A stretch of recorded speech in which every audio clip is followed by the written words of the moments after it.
Welcome to the 3030 Health Podcast. The following discussion is for education and entertainment. It is not intended to diagnose or treat disease. Please do not apply any of this information without first discussing it with your doctor. Here is your host, Dr. Ruiz. Hello everyone, super excited about this episode. My guest is Dr. Ben Reebs. Dr. Reebs is a naturopathic doctor who specializes in an array of modalities that combine traditional healing wisdom with current scientific knowledge. He believes that unlocking the keys to better health for each individual betters the health and well-being of the community as a whole. His mission as a healer is to provide access to highly effective, gentle, natural healthcare and to empower every patient by helping them unlock their natural ability to thrive. I hope you enjoyed the show.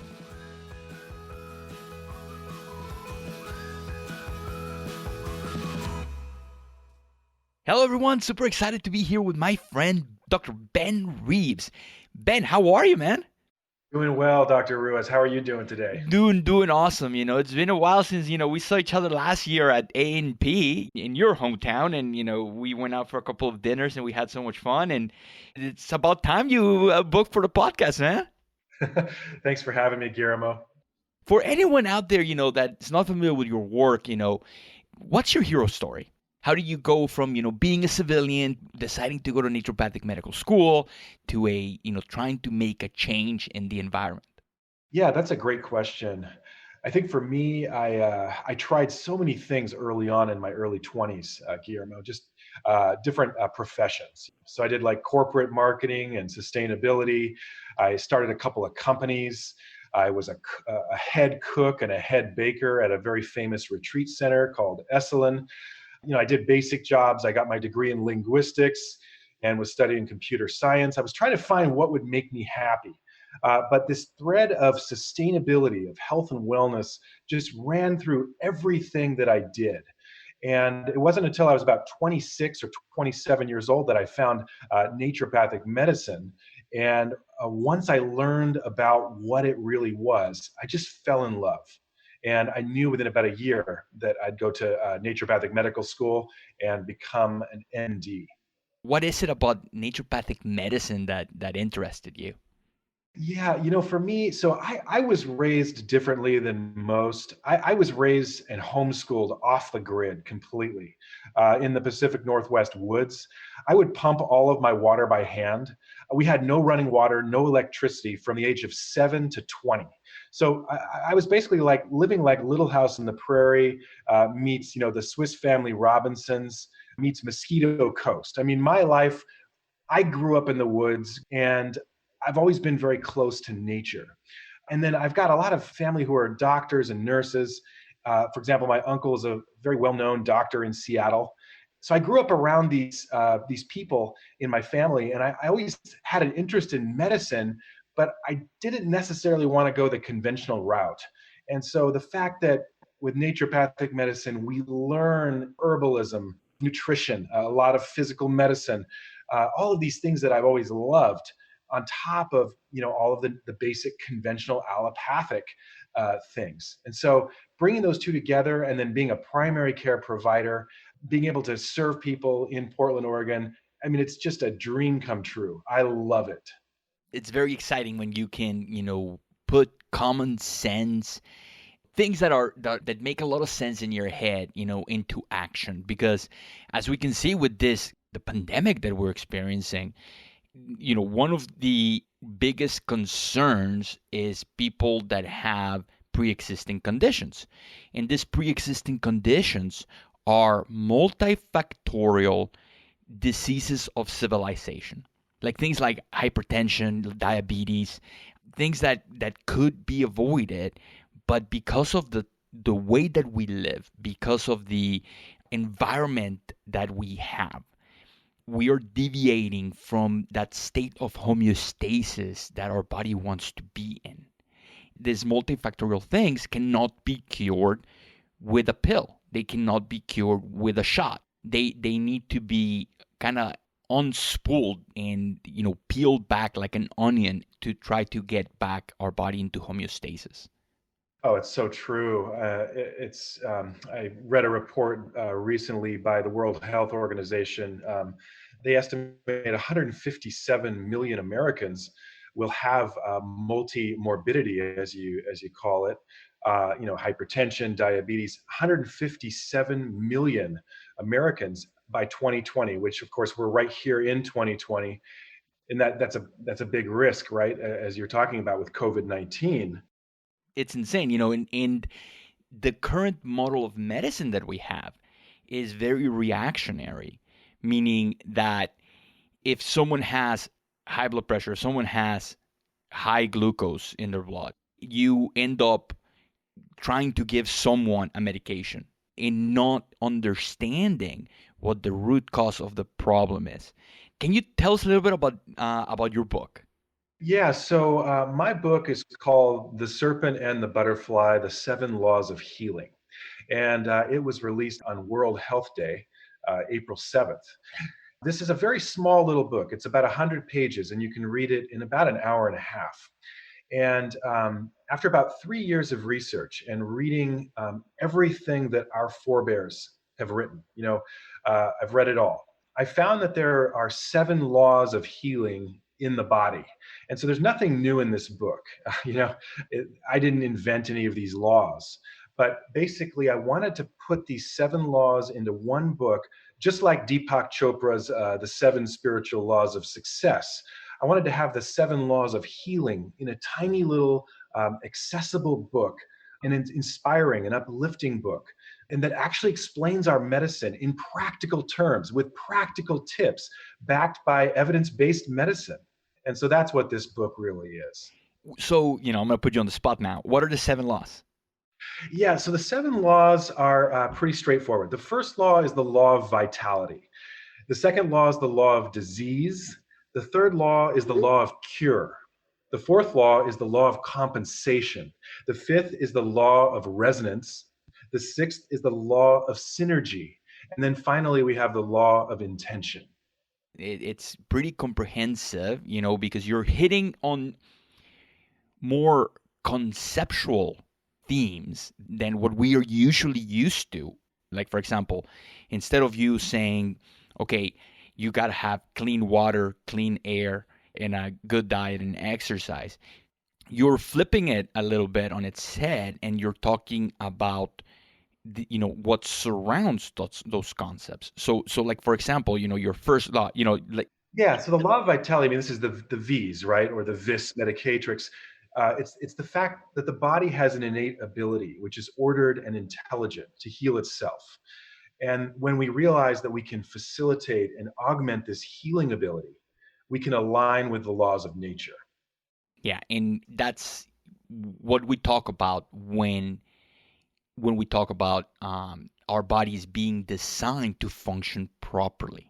It baffles me when you have this excuse by the conventional medicine model that it feels like they're patting you on the head and they say things like, oh, you have high cholesterol because of familial conditions. Oh, it's hereditary. Oh, my mom had thyroid disease. Oh, my mom had cancer. So thus, you are going to be predisposed to that path.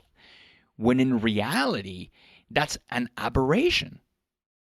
Exactly. And what this law really gets into is the fact that, all of the signs and symptoms we see are an intelligent language for the most part that's being expressed by this vital force, by this innate intelligence. And it's the body's way of trying to maintain homeostasis, as you had mentioned earlier. And so it's a different way. It's a paradigm of health, not a paradigm of disease.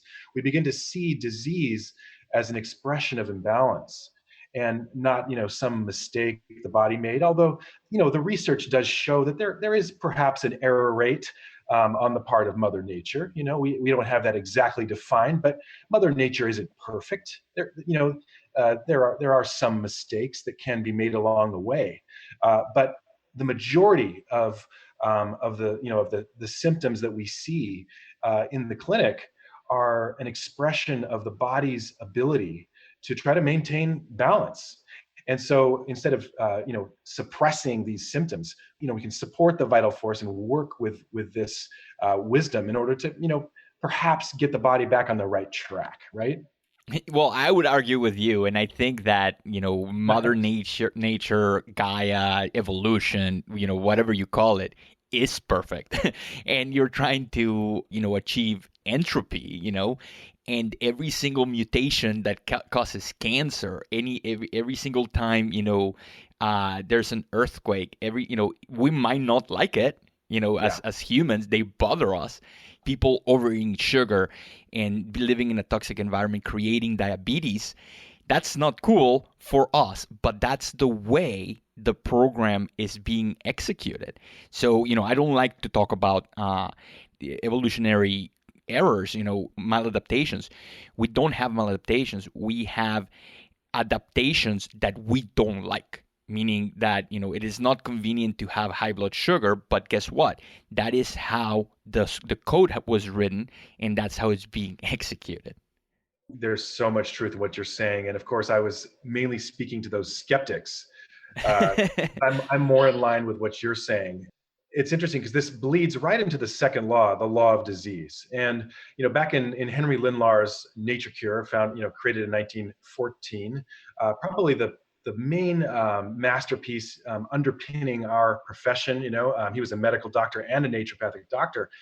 He talked about the three causes of disease, being toxemia, being basically deficiency, and then being a weak vital force. And he said, forever and for all time, these three things will, drive disease. They're the underpinnings of disease. And then he went even so far as to say, in fact, they are equivalent with disease. And so we can see the vital force can get thrown off, or it can lose some of its oomph, some of its momentum, when we have deficiency, when we have toxemia building up in the body. And so disease can ensue from the law of disease. When the laws of nature are violated, disease ensues. When you say, when the laws of nature are being violated, one example that I like to talk about is high blood pressure, and in the environment that we live, you have this abundance of sugar. You start, eating a lot of sugar. You saturate your glycogen stores, so you can't store any more glucose. You're not burning energy by exercising and being sedentary. So sugar is very, sticky. You've dissolved, sugar in water, and when it gets really sticky, it can clog up your filters, your kidneys. Okay, and it's very difficult for your kidneys to actually filtrate that thick, gooky fluid. So then your body, in its elegance, kind of retains water to thin out that blood. So when it retains water, it thins out the blood. And now your blood pressure goes up. Okay, so when your blood pressure goes up and you go to the doctor and the doctor says, oh man, having high blood pressure predisposes you to stroke, predisposes you to kidney failure, because, you're forcing, higher pressure into your kidneys. Now, in the current paradigm of how we see disease, this is a mistake. Your body got confused, and somehow, all of a sudden, now you have high blood pressure. If we believe that evolutionary adaptations are there for survival, and your body is trying to not have such gooky, and sticky blood, then we can reverse engineer this and say, okay, maybe if we stop eating sugar, maybe if we start exercising more and burning more calories, now, you can eliminate the high glucose in your bloodstream. In the current model, if we look at this as, oh, your body is just dummy, and I am smarter than millions of years of evolution, I'm going to give you this pill that is going to make you pee more. And what happens now, you're going to reduce your blood pressure, which is the symptom, but at the same time, you're concentrated that sugar again in your blood, and now you're going to damage your kidneys, and you've only gotten rid of what we believe to be the bad thing. But if you want a deeper health, something that is going to be more holistic or going to the root cause, your body didn't make a mistake. Your body's actually using the laws that we have, using the rules of the game, and adapting in the best way possible to a very shitty situation. And you can see this in so many things, like for example, if you live in a place that has very low iodine, your body is going to increase the TSH. TSH or thyrotropin acts as a growth factor for your thyroid, and it enlarges the thyroid, creating a goiter. And that goiter is going to give the thyroid more surface area, grasping, trying to absorb, as much iodine as possible. Now, the goiter is the symptom that we see. And we could remove the thyroid and then give you thyroid medication, or maybe give you an appropriate amount of iodine, and then that goiter is going to go away. So there's no mistakes. It's just that in our very simplistic view of the body, in our short, relatively, versus evolution, in the short amount that we've understood disease, we still think that we're smarter than it. Absolutely. I couldn't have said it better myself. Those are some great examples. It's funny, because in this post-pandemic, global pandemic world, we're going to have to go back to basics. And what gets the headlines, what gets the funding is this big concept, this revolutionary, life-saving, modern interventions, like new surgeries, things that are very technical. How can we convince people that this might not be sexy, but this is fundamental? Well, I have to say my book is very sexy. It is. I did not skimp. I've got amazing designers, and that's the whole point.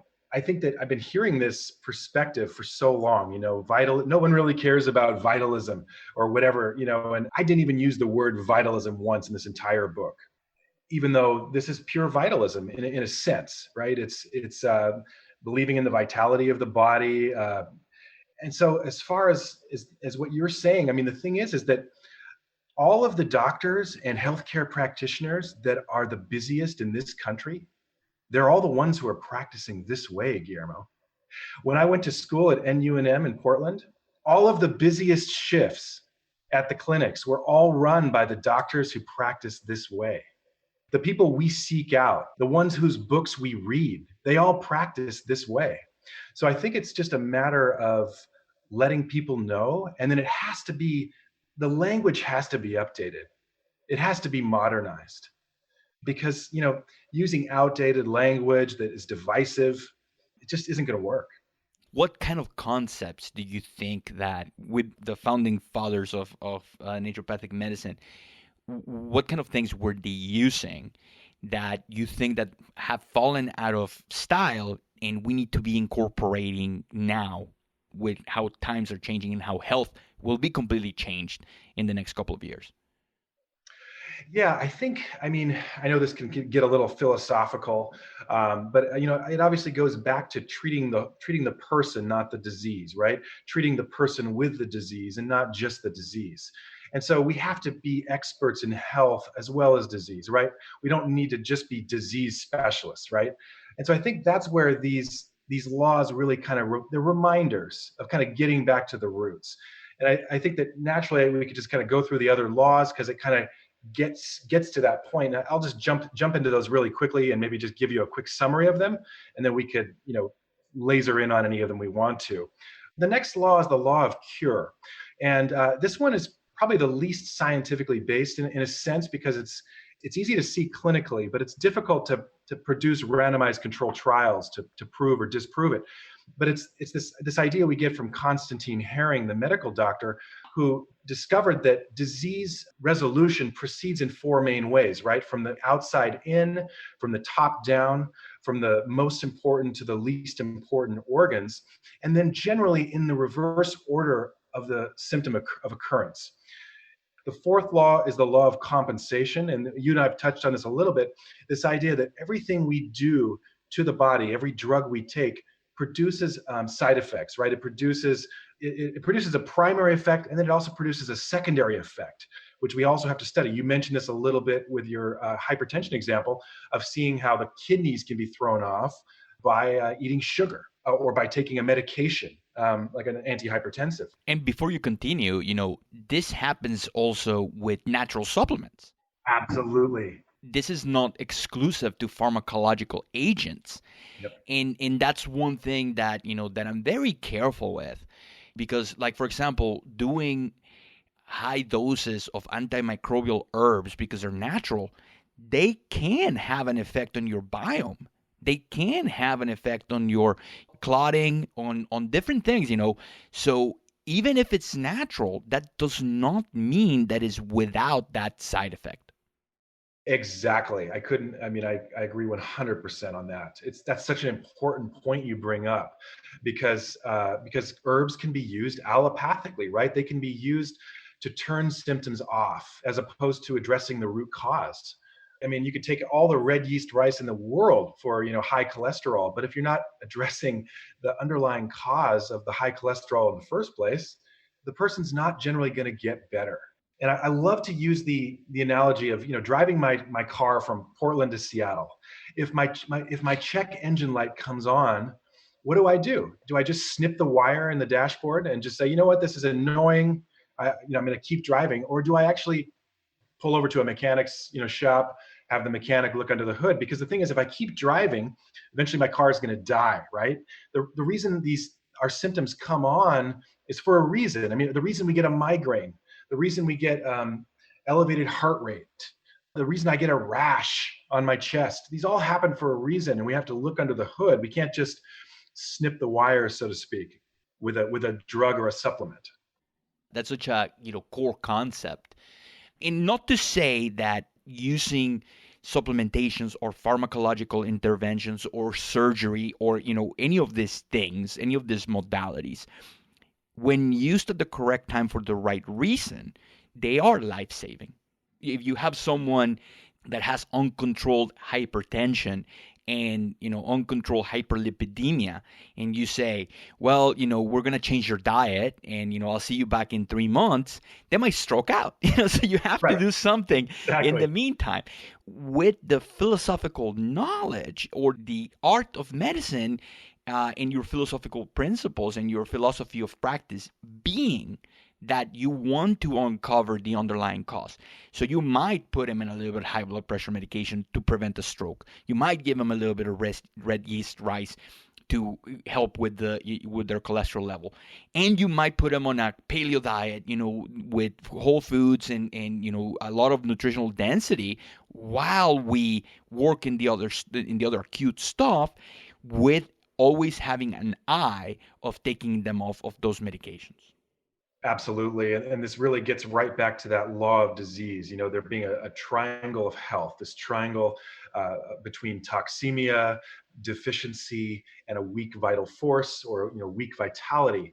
If we can enhance the vitality, if we can identify where the patient is deficient, and we can help them get replete.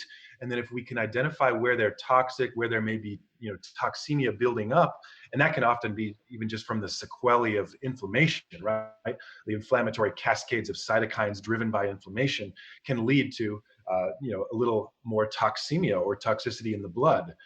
And so by kind of getting those things corrected, and each person is going to have a unique picture, even if they have the same presentation, they're each going to have different areas where they're deficient, different areas where they're toxic. We use all of the tools in our naturopathic toolbox as integrative health practitioners to help each individual restore normal structure and function so that their body can heal itself, right? Because we're guides. We're assisting them and we're helping them so that then their body can do the work. In like I said before, the stuff that we're talking about is not revolutionary. We're talking about like going outside and getting some sunlight. We're talking about eating healthy foods, eating whole, nutritionally dense foods. It's about having a good, spiritual or Zen practice. It's stuff that you can start doing right now without having to spend tons of money, stuff that is actionable. It's not buying a piece of equipment and, logging in at a certain time so you can see your favorite instructor. That's where people might think, how is this going to be effective? I don't feel any different if I go outside, first thing in the morning and get direct sunlight. But if I go to a 40-minute spin class, I'm tired and I feel like, like I've done something. So it's just funny how this very basic, very, it should be second nature interventions are sometimes shunned or bypassed or overlooked because they seem too obvious. Yeah, that's a great point. I mean, we have to make it sexy in a way, I think, and and that's really been my goal. That's my life purpose. Like, I mean, is to elevate the health and well-being of others through naturopathic medicine, and to bring these teachings to light in a way that inspires people, and they can see how to do it, and they understand the science behind it, and they actually see how sexy it is. Because I mean, it's like you walk into Whole Foods, right? It's a certain feeling. It's a certain vibe, right? And I know that it's a little bit elitist in some ways, right? I mean, it's not everybody can afford to shop at Whole Foods. Not everybody can eat a bulletproof diet or eat a paleo diet. However, there are things that everyone has access to. I mean, almost everyone in the US at least has a local park nearby, even if it's just a block. They have a park they can walk to, or they could do a home workout, right? They don't even need to go buy a kettlebell. They could literally do something in their house. We all have access to certain things. It doesn't require money. But how do we make this paradigm of health readily accessible to everyone? Now, I know that's not really the question you and I are talking about here. That's a whole nother issue, the socioeconomics of what we're discussing. However, I believe that what we're talking about is sexy. I believe that it actually is what people want. Now, of course, I may live in a major bubble, Guillermo. I mean, I live right here in Portland, which is, alternative healthcare is to Portland what music is to Austin or Nashville. It's like I can throw a rock and hit a naturopath on any street corner, or an acupuncturist. We live in a total bubble here in Portland. However, I do think that everyone is seeking this. They're seeking an understanding of what we know.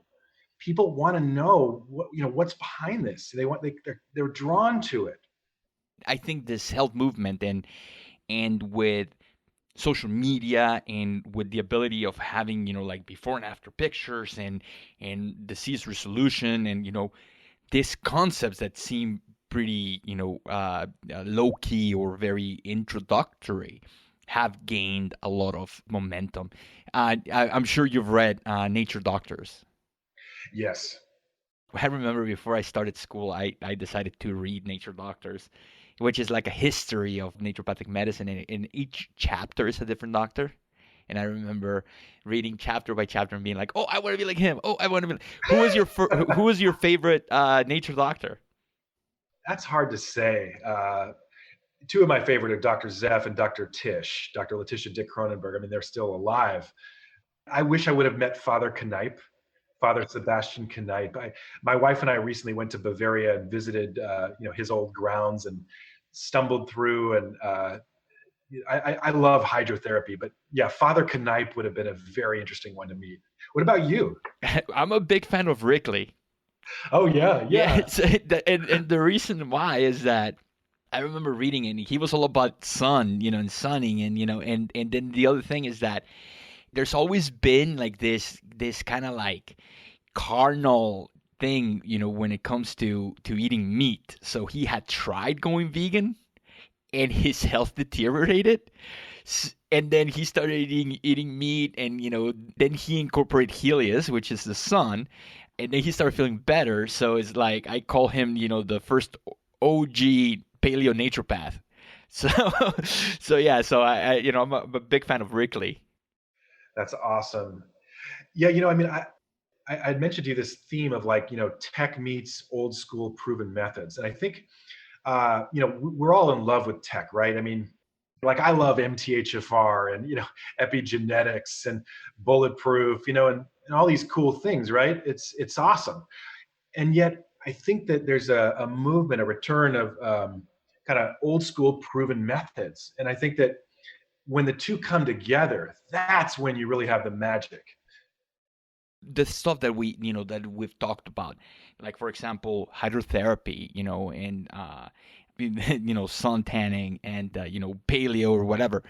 These concepts can be modernized, and you can see the resurgence. Look at Wim Hof. What he's doing is basically hydrotherapy. Look at this whole intermittent fasting movement. Fasting has been a big tool in the toolbox of natural medicine practitioners. And it's just, how can we modernize it, make it less woo-woo or less unreachable or abstract, and put the science behind it? Because it's not like we're infallible. The founding, one of the founding fathers of naturopathic medicine was Kellogg, who created cornflakes to help people stop masturbating in his psych ward. Right. And that's like nonsense, So it's not like they are infallible, and that's the cool thing about science.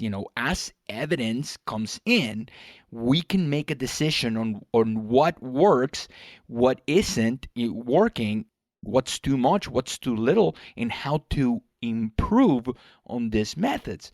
But the basic tenets, like eat a good diet, live in a clean environment, whether that means, having clean water, clean air, all of those things can be applied. And you can apply them to acute disease, you can apply it to chronic disease, and you can even apply it to global pandemics. And if we were a little bit closer to those tenets, a lot of what's happening right now could have been avoided. I agree. And the thing is, I went and read all of Lindlar and all of Lust and all of Knipe and, Hahnemann, and, I read all the dozens and dozens, and I even translated or I transcribed, ancient articles written by the forebears. And, some of it's really great material and some of it's not so great, and some of it's inspiring and some of it's not so inspiring.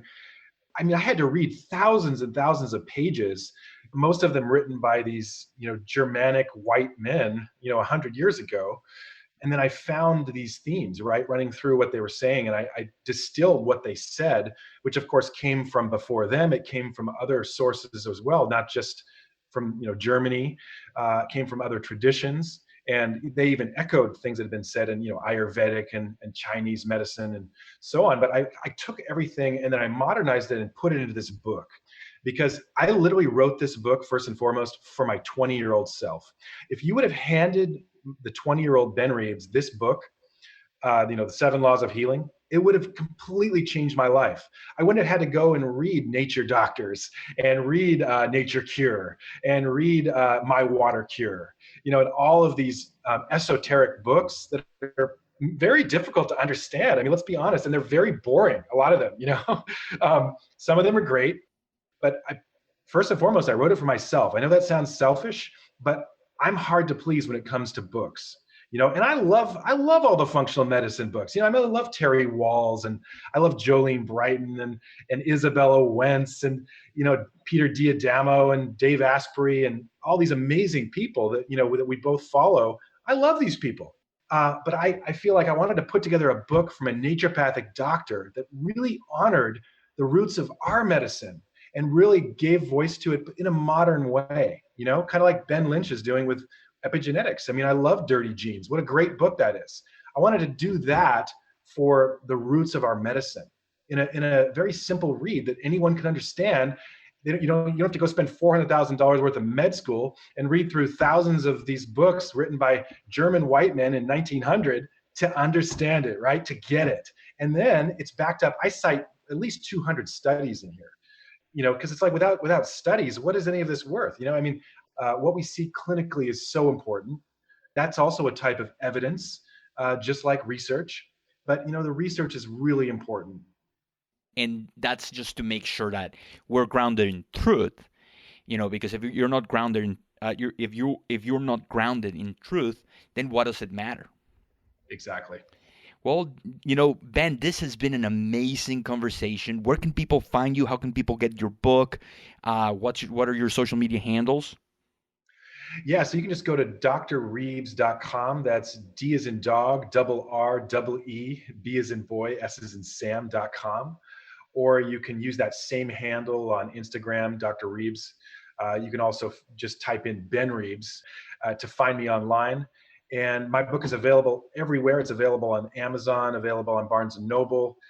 However, I am donating, Guillermo, I'm donating 10% of this book back to our profession. All proceeds for 2020, 5% are going to go to the AANP, the American Association of Naturopathic Physicians, and 5% are going to go to the Naturopathic Medicine Institute. So if you buy the book off my website, there'll be a lot more profit that can go toward our professions, because I really believe in giving back. That's awesome. Well, I hope you have an amazing launch, and it's been amazing having you, and I can't wait to have you again. Thank you so much, Guillermo, and thanks for having me. No problem, dude. I'll talk to you soon.